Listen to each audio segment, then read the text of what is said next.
Densus 88 anti teror Polri menembak seorang terduga teroris di Sukoharjo, Jawa Tengah. Terduga teroris tersebut diketahui merupakan seorang dokter. Terduga teroris ini meninggal dunia seusai ditembak aparat karena berusaha untuk melawan kala diamankan. Ini sangat merugikan menurut saya bagi persatuan kesatuan nasional kita. Nah, kita harus melihat ini secara kontekstual, suasana zaman yang berubah. Saya kira war on terror itu sudah selesai. Dikarenakan situasi yang dapat membahayakan jiwa petugas dan masyarakat, sehingga petugas melakukan upaya paksa dengan melakukan tindakan tegas. Anggota DPR RI fraksi Partai Gerindra, Fadlizon, mendesak lembaga Densus 88 sebaiknya dibubarkan saja. Pasti ini politik. Jadi, dan saya tetap berpendapat ya ini bagian dari kriminalisasi karena ditarget. Anda teriak-teriak membela teroris, minta Densus dibubarkan dengan framing yang kayak tadi. Sebentar, itu ini pembelaan terhadap aksi terorisme. Politikus Partai Gerindra, Fadlizon, menyoroti dan mengkritik tindakan Densus 88 yang mengakibatkan meninggalnya Dr. Sunardi dalam upaya penangkapannya karena diduga terlibat jaringan terorisme. Fadlizon mengatakan kemanusiaan yang adil dan beradab merupakan keharusan, namun kata dia yang dipraktikkan justru sebaliknya. Seharusnya kemanusiaan yang adil dan beradab, tapi prakteknya kebiadaban yang tidak adil tanpa kemanusiaan. Semoga almarhum Dr. Sunardi mendapat tempat terbaik di sisi Allah Subhanahu wa Ta'ala. Amin, kata Fadli. Sebelumnya, Densus 88 anti teror menggerebek Sunardi di Sukoharjo, Jawa Tengah. Polisi mengaku terpaksa menembak Sunardi karena dinilai melakukan tindakan yang membahayakan masyarakat. Menurut polisi, Sunardi merupakan petinggi kelompok Hilal Ahmar Society Indonesia atau HASI dan Jemaah Islamiyah atau JI. Sebagai perbandingan, banyak negara yang tegas dalam menanggulangi terorisme, salah satunya Arab Saudi. Arab Saudi dinilai tegas bila dihadapkan pada persoalan terorisme. Terbaru, Arab Saudi telah mengeksekusi mati 81 pria dalam satu hari pada Sabtu 12 Maret 2022. Narapidana yang dieksekusi termasuk 7 warga Yaman dan 1 Suriah atas kasus terorisme dan pelanggaran lainnya, kata pihak berwenang.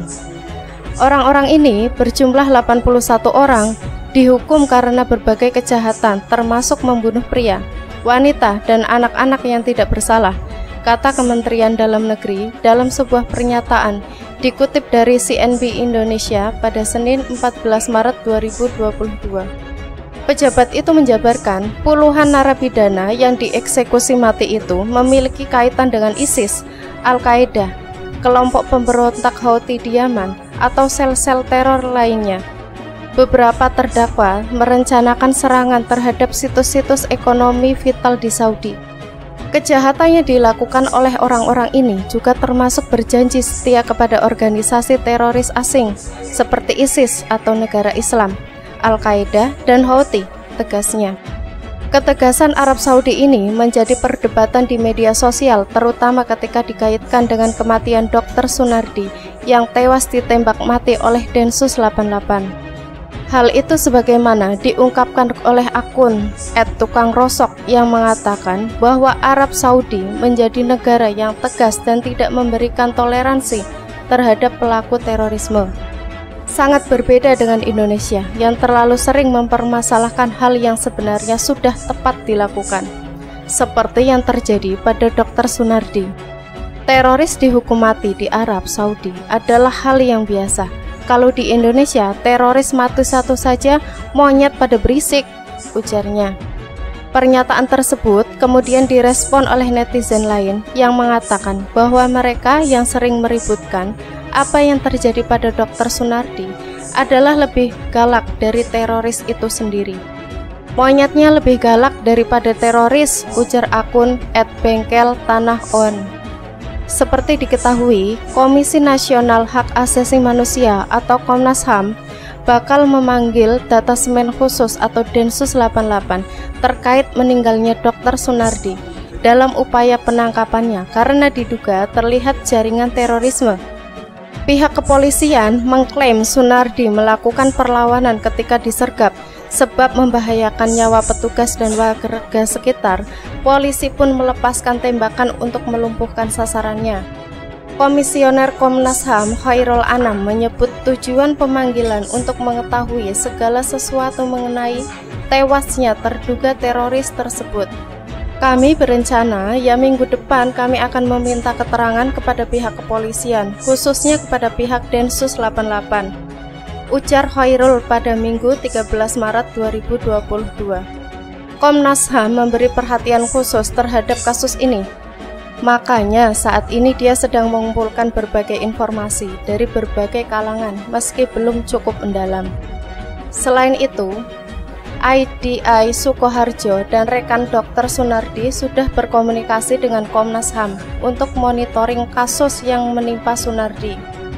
Nah, kami juga berharap ketika teman-teman Densus bisa datang ke Komnas HAM, itu juga membawa bukti-bukti yang memang menunjang keterangannya, sehingga memang kerjanya cepat, kita bisa efektif yang memotret apa peristiwa dan bagaimana peristiwanya. Ujar Khairul. Diberitakan sebelumnya, Dr. Sunardi meninggal pada saat upaya penangkapan di Sukoharjo oleh Densus 88 pada Rabu 9 Maret 2022 yang lalu. Pihak kepolisian mengklaim prosedur penangkapan sudah sesuai dengan protokol. Sunardi diduga terlibat jaringan terorisme Jamaah Islamiyah yang sudah diincar oleh penyidik. Sejumlah tokoh juga menyoroti dan mengkritik atas kematian Dr. Sunardi di Sukoharjo yang tewas setelah ditembak Densus 88 anti teror pada Rabu 9 Maret. Ketua Satgas COVID-19, Pengurus Besar Ikatan Dokter Indonesia (PBIDI) Zubairi Jurban misalnya menyebut kematian Sunardi menjadi hari yang sangat kelam. Menurut Zubairi, peristiwa tersebut melukai hati banyak orang. Bela sungkawa saya untuk keluarga almarhum Dr. Sunardi. Ini adalah hari yang amat kelam dan melukai semua orang yang percaya serta berharap pada keadilan, kata Zubairi dalam cuitannya di media sosial Twitter pada Jumat 11 Maret. Densus 88 anti teror Mabes Polri melakukan penindakan yang menewaskan seorang yang diduga sebagai teroris. Korban yang tewas tersebut ternyata seorang dokter. Dokter bernama Sunardi tersebut dinilai mencoba melakukan perlawanan, bahkan sempat menabrakkan mobilnya pada petugas.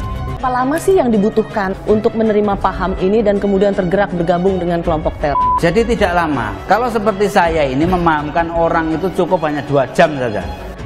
Menurut Anda, apa yang penting untuk dicermati yang barangkali bisa menjadi evaluasi? Andai kata Anda sebutkan tadi bahwa memang lebih baik untuk diamankan, memastikan bahwa jaringannya terbuka seluas-luasnya daripada dilakukan tindakan tegas dan terukur pada akhirnya menghilangkan nyawa dan langsung disematkan tersangka dan ujung-ujungnya hanya itu aja informasi yang kita dapatkan.